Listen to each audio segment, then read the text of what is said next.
Hello बच्चों, welcome back to my channel. कैसे हैं आप सब लोग। आज की वीडियो में मैं आप लोग के लिए जो यूकेपीएससी का आप लोगों का एग्जाम होने वाला है असिस्टेंट अकाउंटेंट का, उससे रिलेटेड क्वेश्चंस लेकर के आई हूं। इस पर पहले भी काफ़ी प्रैक्टिस सेट्स मैंने अपलोड किए हैं जो आप लोगों ने देखे भी होंगे। जिन लोगों ने नहीं देखे हैं तो मैं उसका लिंक आपको डिस्क्रिप्शन में दे दूंगी। प्लेलिस्ट है, वहाँ से जाकर आप उसे देख सकते हैं। आई बटन में भी दे दूंगी, आप वहाँ से भी चेक कर सकते हैं। आइए इसको शुरू करते हैं। फर्स्ट क्वेश्चन लेते हैं। यदि शुद्ध लाभ 40,000 रुपये है व गैर नकदी व्यय 5,000 है तो संचालन से कोष होंगे। If the net profit is rupees 40,000 and non-cash expenses are rupees 5,000, the fund for operations will be 40,000, 35,000, 45,000, 50,000। Question आपसे क्या पूछ रहा है, आपको क्या निकालना है, फंड फॉर ऑपरेशंस की वैल्यू निकालनी है कितना आएगा, और साथ में बता रखा है कि नेट प्रॉफिट कितना है 40,000 है और गैर नकदी व्यय जो है वो 5,000 के हैं। कितना हो जाएगा यहाँ पर, आपको पता ही होगा कि जो किसी भी तरह के गैर नकदी व्यय होते हैं तो उसको हम नेट प्रॉफिट में ऐड कर देते हैं। तो क्या आपका निकल के आ जाएगा 45,000 निकल के आएगा। करेक्ट आंसर क्या हो जाएगा, ऑप्शन सी।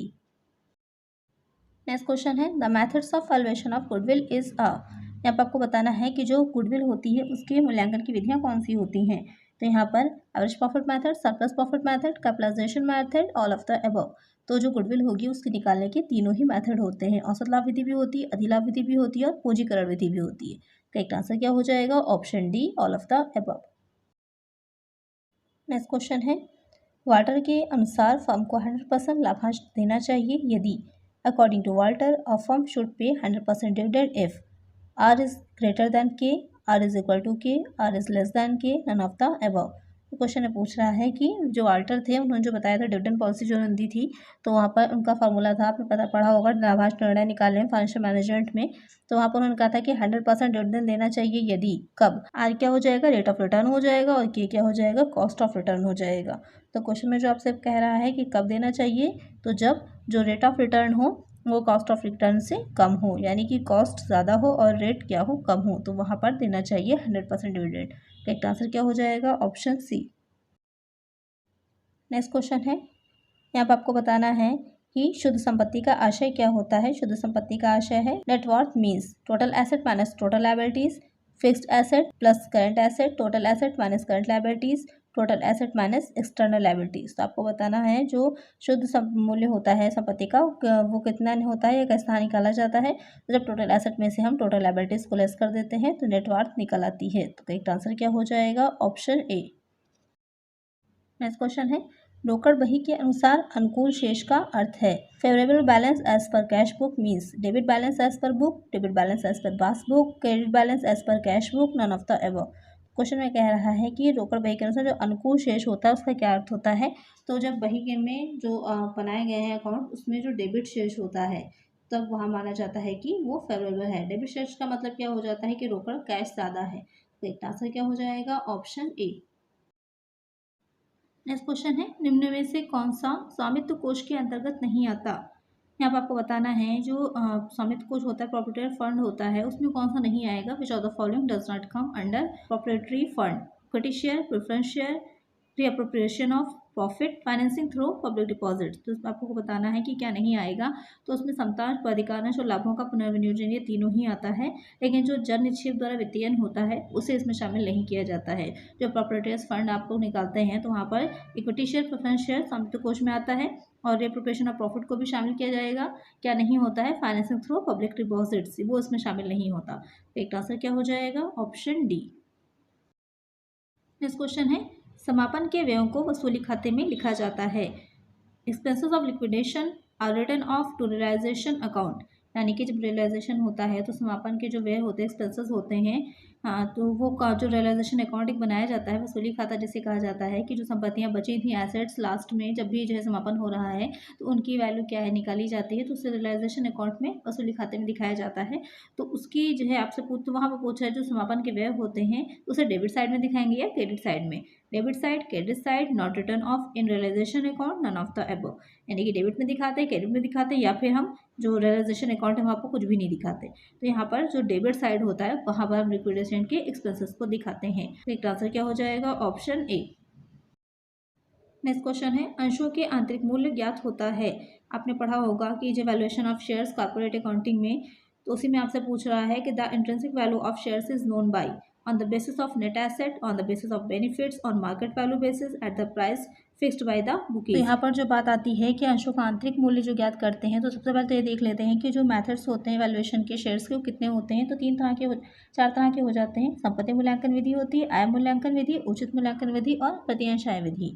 ये 4 तरह के होते हैं। तो यहाँ पर जो आपसे पूछ रहा है आंतरिक मूल्य जब निकालते हैं तो उसके लिए आपकी हो जाती है संपत्तियों और दायित्वों की गणना द्वारा, यानी कि शुद्ध संपत्तियों और दायित्वों की गणना द्वारा। तो यहाँ पर पहले उसका शुद्ध संपत्तियों का मूल्य निकालते हैं, उसके बेसिस पे उसके अंशों का आंतरिक मूल्य निकालते हैं। करेक्ट आंसर क्या हो जाएगा? Option A. नेक्स्ट क्वेश्चन है, निम्नांकित में से कौन सी तरल संपत्ति नहीं है। यहाँ पर आपको बताना है कि लिक्विड एसेट कौन सी नहीं है इसमें से। विच of the following is not a liquid asset? Stock, सन्डी debtors, bills receivables, cash in hand. तो इसमें से कौन सी नहीं होगी लिक्विड एसेट? वो हो जाएगी स्टॉक। आपने पहले ही पढ़ा है कि स्टॉक और प्रीपेड एक्सपेंसेस तो ऐसी चीज़ें हैं जब हम करंट एसेट में से लेस कर देते हैं तो हमारी लिक्विड एसेट निकल आती है। तो एक आंसर क्या हो जाएगा? Option A. नेक्स्ट क्वेश्चन है, लाभांश विधि के द्वारा समतांश की गणना करने के लिए यह जानना आवश्यक है। In order to calculate equity shares by dividend method, it is necessary to know net assets, face value of shares, total capital of the company, simple rate of the dividend। यहाँ पर क्वेश्चन में आपसे पूछ रहा है कि जो लाभांश विधि होती है, जो उसके बेसिस पर हम निकाल रहे होते हैं समतांश की वैल्यू, तो वहाँ पर क्या चीज़ इंपॉर्टेंट होती है। तो आपको मैंने बताया था कि 4 तरह के मेथड्स होते हैं। तो यहाँ पर जो आय मूल्यांकन विधि है, यील्ड और इनकम वैल्यूएशन मेथड होता है, उसमें भी जब हम basis of rate of dividend यानी लाभांश आय के आधार पर निकालते हैं, लाभांश विधि के आधार पर निकालते हैं, तो वहाँ पर उसका जो रेट है, रेट ऑफ डिविडेंड, उसको निकालना हमारे लिए इंपॉर्टेंट होता है। जब तक लाभांश की सामान्य दर हम नहीं निकाल पाएंगे, हम उसका मूल्य नहीं निकाल पाते हैं, वैल्यू नहीं निकाल पाते हैं शेयर की। इसका फॉर्मूला जो निकालने का होता है, तो डिविडेंड इंटू 100 अपॉन क्या हो जाता है? पेड अप इक्विटी कैपिटल से निकल आता है हमारा लाभांश की सामान्य दर। उसके बाद हम उससे रख करके आगे अंश का वैल्यू ऑफ शेयर निकाल लेते हैं कि जो हमने रेट ऑफ डिविडेंड निकाली होती है इंटू एक अंश पर चुकता राशि कितनी, paid up value of equity share. वहाँ पर एक अंश की वैल्यू रखनी है आपको और नीचे आ जाएगा अपॉन में नॉर्मल रेट ऑफ रिटर्न। आपको वैल्यू ऑफ शेयर निकल आता है, इक्विटी शेयर। तो एक आंसर यहाँ पर क्या हो जाएगा? Option D. नेक्स्ट क्वेश्चन है, यदि अप्राप्य व संदिग्ध ऋणों के लिए प्रावधान में कमी कर दी जाए तो निम्न परिणाम होगा। If the provision for bad and doubtful debts is reduced, the following will result: increase in net profit, decrease in net profit, gross aged, decrease in gross profit. तो क्वेश्चन में कह रहा है कि यदि अप्राप्य और संदिग्ध यानी कि जो प्रोविजन किया जाता है, यानी कि जो प्रोविजन किया जाता है बैड एंड डाउटफुल डेब्ट्स के लिए, अगर उसको घटा दिया जाए, कम कर दिया जाए, तो उससे क्या इफेक्ट पड़ेगा? शुद्ध लाभ में वृद्धि होगी, शुद्ध लाभ में कमी होगी, सकल वृद्धि होगी, सकल लाभ में कमी होगी। तो यहाँ पर उससे क्या होगा? शुद्ध लाभ में वृद्धि हो जाएगी, क्योंकि लाभों में से ही तो किया जाता है जो प्रावधान किया जाता है, इसलिए लाभों में वृद्धि होगी। तो करेक्ट आंसर क्या होगा? ऑप्शन ए। नेक्स्ट क्वेश्चन है, जब मांग का पूर्वानुमान लगाना मुश्किल होता है तब इस बजट का निर्माण करते हैं। When it is difficult to forecast the demand, the budget is prepared by production, sales, financial, elastic. तो यहाँ पर क्वेश्चन में कह रहा है कि अगर जबकि मांग का पूर्वानुमान लगा कर ही तो बजट बनाया जाता है, प्रोडक्शन बजट जो बनेगा, तो वहाँ पर अगर पूछ रहा है कि आप मांग का पूर्वानुमान कुछ ऐसी वस्तु है जिनका पूर्वानुमान हमें लगाना मुश्किल होगा कि भविष्य में इन फ्यूचर कितनी उसकी डिमांड हो सकती है, तो वहाँ पर किसके बेसिस पर बनता है? लोचदार, यानी कि वो वस्तु की लोच क्या है मार्केट में, जो भी आप वस्तु प्रोडक्ट बना रहे हैं उसके बेसिस पर हम क्या करते हैं? जो बजट होगा उसे तैयार करते हैं। तो करेक्ट आंसर क्या होगा? Option D. क्वेश्चन है, कौन से अधिनियम के अंतर्गत अंकेक्षण कराना अनिवार्य है? Under which act is audit mandatory? Partnership act 1932, Indian companies act 2013, both A and B, none of the above. Question में कह रहा है कि कौन सा ऐसा एक्ट है जिसके अंडर में जो अंकेक्षण होगा वो अनिवार्य होता है? साझेदारी अधिनियम 1932, भारतीय कंपनीज अधिनियम 2013, या फिर दोनों? तो यहाँ पर जो साझेदारी अधिनियम है वहाँ पर मैंडेटरी नहीं है, वो डिपेंड करता है उनकी इच्छा पर, जो साझेदार होंगे, पार्टनर्स होंगे कि वो कराना चाहते हैं या नहीं। लेकिन जो भारतीय कंपनीज अधिनियम के अंतर्गत जितनी भी कंपनियां रजिस्टर्ड होती हैं उनको अपना अंकेक्षण कराना अनिवार्य होता है, मैंडेटरी होता है। करेक्ट आंसर क्या हो जाएगा? Option B. नेक्स्ट क्वेश्चन है, तरलता के मापने के 2 मुख्य माप हैं। यहाँ पर आपको बताना है कि जो लिक्विडिटी होती है उसको मेजर करने के कौन से 2 मेन यूनिट्स होते हैं। There are 2 main units of measurement of liquidity: inventory and debtors turnover ratio, current ratio and operating ratio, current ratio and liquid ratio, gross profit and net profit ratio. तो यहाँ पर जो liquidity होती है उसको मापने के जो होते हैं, तो आपको याद ही होंगे कि जो लिक्विडिटी होती है, तरलता होती है, उसको मापने के करंट आपका रेशियो हो जाता है, लिक्विड रेशियो होता है, एब्सोल्यूट लिक्विड रेशियो होता है, वो वाले रेशियो यहाँ पर पूछे हैं। तो यहाँ पर जो करंट रेशियो और लिक्विड रेशियो ये आपके मेन 2 हो जाएंगे लिक्विडिटी मेजर करने के यूनिट्स। तो करेक्ट आंसर हो जाएगा ऑप्शन सी। और बाकी जो आपके दे रखा है कि ग्रॉस प्रॉफिट और नेट प्रॉफिट, ये तो लाभदायकता मापने के होते हैं कि प्रॉफिटेबिलिटी कितनी है। और जो साथ में दे रखा है ये करंट रेशियो, ऑपरेटिंग रेशियो, ये तो दो मिक्स कर दिए हैं। और इन्वेंट्री और डेटर्स टर्नओवर रेशियो जो होता है उसको किस लिए वो किसके लिए होता है, मुझे कमेंट करिए आप लोग जल्दी से कि वो किस चीज़ को मापने के लिए, मेजर करने के लिए होता है। यहाँ पर करेक्ट आंसर है ऑप्शन सी। निम्नलिखित में से कौन सा कोशों का अनुप्रयोग है? Which are the following is an application of funds? Payment of salary, return of depreciation, sale of fixed asset, payment of dividend. तो क्वेश्चन में पूछ रहा है कि कोशों का अनुप्रयोग यानी कि किस कहाँ कहाँ पर हम जो फंड्स होते हैं उनको यूज़ करते हैं। यूजर्स ऑफ फंड्स पूछ रहा है, तो आप लोग को याद ही होगा जो फंड फ्लो स्टेटमेंट बनाते हैं तो दो साइड होते हैं, एक हो जाता है सोर्सेज ऑफ फंड, दूसरा हो जाता है यूजर्स ऑफ फंड। तो यहाँ पर वेतन का भुगतान, राशि का अपलेखन, स्थायी संपत्ति का विक्रय, लाभांश का भुगतान। यहाँ पर जो लाभांश का भुगतान होता है कि पेमेंट हमने किया है डिविडेंड का, वो क्या हो जाएगा हमारा कोशों का अनुप्रयोग, यानी कि हमने यूज़ किए हैं जो फंड्स थे हमारे पास उसका पेमेंट करने के लिए डिविडेंड का। तो यहाँ पर करेक्ट आंसर क्या हो जाएगा? Option D. बाकी जो वेतन का भुगतान या ह्रास का अपलेखन है, ये दोनों चीज़ें तो आप दिखाते नहीं है इसमें फंड फ्लो स्टेटमेंट में, इसे तो हम जो है उसमें दिखाते हैं जो एडजस्टेड पीएनएल होता है। और जो स्थायी संपत्ति का विक्रय है तो वो तो आपका क्या हो जाएगा? सोर्सेज ऑफ फंड हो जाएगा। करेक्ट आंसर होगा ऑप्शन डी। संचालन अनुपात है। Operating ratio is profitability ratio, activity ratio, solvency ratio, none of the above. तो जो ऑपरेटिंग रेशियो है वो किस तरह का रेशियो है? वो हो जाएगा प्रॉफिटेबिलिटी रेशियो होगा। पहले हम निकालते हैं gross profit ratio, net profit ratio, फिर ऑपरेटिंग रेशियो, तो वो हो जाता है लाभदायकता अनुपात। करेक्ट आंसर क्या हो जाएगा? Option A. नेक्स्ट क्वेश्चन है, हरण किए गए अंशों के पुनर्निर्गमन के पश्चात अंश ऋण खाते के शेष को हस्तांतरित किया जाता है। After reissue of forfeited shares the balance of official account is transfer to in profit and loss account, capital reserve account, general reserve account, none of the above. Question में कह रहा है कि अंशों के जो पुनर्निर्गमन होता है, आपने पढ़ा होगा कि जो फॉरफिचर कर दिया जाता है कि जो भी कॉस्ट होती है उनको नहीं चुका पाता है जो भी शेयर होल्डर होता है, तो उसके अंशों का हरण कर लिया जाता है, फॉरफिचर कर लिया जाता है। उसके बाद उनको वापस रेशो भी किया जाता है। तो वहाँ पर पूछ रहा है कि जो उसका शेष बचता है तो अंश ऋण खाते का, तो उसको कहाँ पर हम स्थानांतरित करते हैं। काफ़ी ये क्वेश्चन बहुत बार बहुत एग्जाम में पूछा जाता है, बहुत कन्फ्यूजिंग होता है। तो उसका जो शेष होता है उसको हम स्थानांतरित करते हैं पूंजी संचय खाते में, कैपिटल रिजर्व अकाउंट में। तो करेक्ट आंसर क्या होगा? Option B. नेक्स्ट क्वेश्चन है, अस्पतालों में लागत लेखांकन की कौन सी विधि प्रयुक्त होती है? Which method of cost accounting is used in hospitals? Operating accounting, unit accounting, subsidiary accounting, group accounting. तो आपने पढ़ा होगा कॉस्ट अकाउंटिंग में कि या तो हम प्रोडक्ट को मैन्युफैक्चर करके जो सेल करते हैं या तो फिर हम सर्विस देते हैं।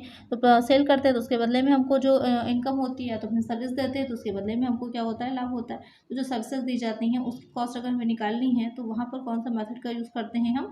प्रचालन लेखांकन, इकाई लेखांकन, उपकार्य लेखांकन या फिर समूह लेखांकन। तो उसके लिए यूज होती है ऑपरेटिंग कॉस्टिंग। तो करेक्ट आंसर क्या होगा? Option A. न्यूनतम मजदूरी का आश्वासन रहता है। Minimum wages remain assured. Rowan's premium scheme, Emerson efficiency premium plan, इनगेंट work profit planning, Halsey premium plan. तो क्वेश्चन आपसे पूछ रहा है कि जो मिनिमम न्यूनतम मजदूरी होती है, यानी कि जो भी कार्य होता है, तो आपने पढ़ा होगा जो मजदूरी भुगतान की पद्धतियाँ थी, तो वहाँ पर ज़्यादा वर्क करने से, यानी कि जो स्टैंडर्ड टाइमिंग सेट है उससे ज़्यादा करने से जो है कभी ब्याज दिया जाता है, प्रीमियम मिलता है, क्योंकि जिससे कि मोटिवेट हो सकें और अच्छे से काम कर सकें। तो न्यूनतम मजदूरी का आश्वासन कहाँ रहेगा? तो दो तरह से होता है, एक समयानुसार होता है, कार्यानुसार होती है मजदूरी, आपने पढ़ा होगा अलग अलग तरह से। तो यहाँ पर जो मिनिमम वेजेस का रहेगा वो हो जाता है रोवन का जो प्रब्याज स्कीम है उसके अंतर्गत की न्यूनतम मजदूरी मिलती ही है, और उसके एक्स्ट्रा जितना काम होता है साथ ही बोनस मिलता है। और उसके बाद जितना काम एक्स्ट्रा होता है उसके लिए क्या मिलता है? प्रब्याज दी जाती है, प्रीमियम दिया जाता है। तो करेक्ट आंसर यहाँ पर क्या हो जाएगा? Option A. नेक्स्ट क्वेश्चन है, अंतिम रहतिया का मूल्यांकन किया जाना चाहिए। काफ़ी जो है विवाद का विषय रहता है कि जो क्लोजिंग स्टॉक होता है उसको किस वैल्यू पर, किस प्राइस पर मूल्यांकित किया करना चाहिए, वैल्यूट किया जाना चाहिए। At cost price, at market price, cost price और market price whichever is less none of the above. तो जो क्लोजिंग बैलेंस होता है उसको जो कॉस्ट प्राइस और मार्केट प्राइस है दोनों में से जो कम हो उस पर वैल्यू उसकी निकालनी चाहिए। तो करेक्ट आंसर क्या होगा? Option C. नेक्स्ट क्वेश्चन है, भारतीय अनुबंध अधिनियम लागू किया गया। The Indian contract act was enacted 1 September 1860, on 1 सितंबर 1872, 2 अक्टूबर 1947, 15 अगस्त 1947। तो आपको बताना है कि जो भारतीय अनुबंध अधिनियम था वो कब से लागू किया गया था। तो लागू किया गया था 1 सितंबर 1872 से। 1872 तो हम सभी को याद रहती है, जो आगे की मंथ होता है उसको हम लोग भूल जाते हैं। तो 1 सितंबर 1872 से लागू किया गया था। तो करेक्ट आंसर होगा ऑप्शन बी। नेक्स्ट क्वेश्चन है वार्षिक मूल्य का निर्धारण किस धारा के अधीन किया जाता है? Under which section the annual value is determined? Section 21, section 27, section 25, section 23। तो आपने इनकम टैक्स में इनकम फ्रॉम हाउस प्रॉपर्टी पढ़ा होगा, वहाँ पर हम निकालते हैं एनुअल वैल्यू को। तो एनुअल वैल्यू जो होती है तो वहाँ पर धारा तो सेक्शन 23 और 24 काफ़ी इंपॉर्टेंट रहती है। सेक्शन 23 में आ जाती है एनुअल वैल्यू और 24 में क्या होता है, जल्दी से मुझे कमेंट करके बताइए कि जो सेक्शन 24 है उसमें हम क्या निकालते हैं। करेक्ट आंसर क्या हो जाएगा? Option D. नेक्स्ट क्वेश्चन है निम्नलिखित में से कौन सी लेखांकन की अवधारणा नहीं है? Which of the following is not an accounting concept? Conformity concept, bilateral concept, true and fair concept, concept of going on business. तो क्वेश्चन में कह रहा है कि कौन सा अकाउंटिंग का कॉन्सेप्ट नहीं है। फर्स्ट चैप्टर ही है जो आप लोगों ने फाइनेंशियल अकाउंटिंग में पढ़ा था, उसमें बताया गया था कि लेखांकन की अवधारणा है, लेखांकन के आधारभूत सिद्धांत, इन सब के बारे में। तो वहाँ पर कौन सा उसकी अवधारणा नहीं होगी? तो अनुरूपता की अवधारणा भी, द्विपक्षीय अवधारणा भी और चल व्यवसाय की अवधारणा भी। कौन सी नहीं है? सत्य एवं उचित अवधारणा, ये कोई भी कॉन्सेप्ट नहीं है अकाउंटिंग का। एक आंसर क्या हो जाएगा? Option C. नेक्स्ट क्वेश्चन है निम्नलिखित में से कौन सा बजटीय नियंत्रण का लाभ नहीं है? Which of the following is not an advantage of budgetary control? Helps in coordination, helpful in market segmentation, improvement in planning, none of the above.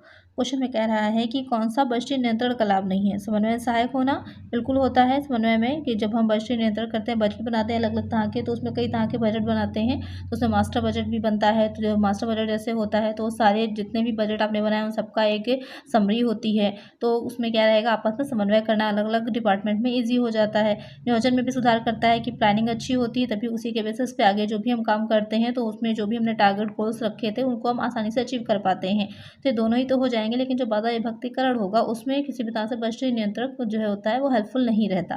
तो करेक्ट आंसर क्या हो जाएगा? Option B.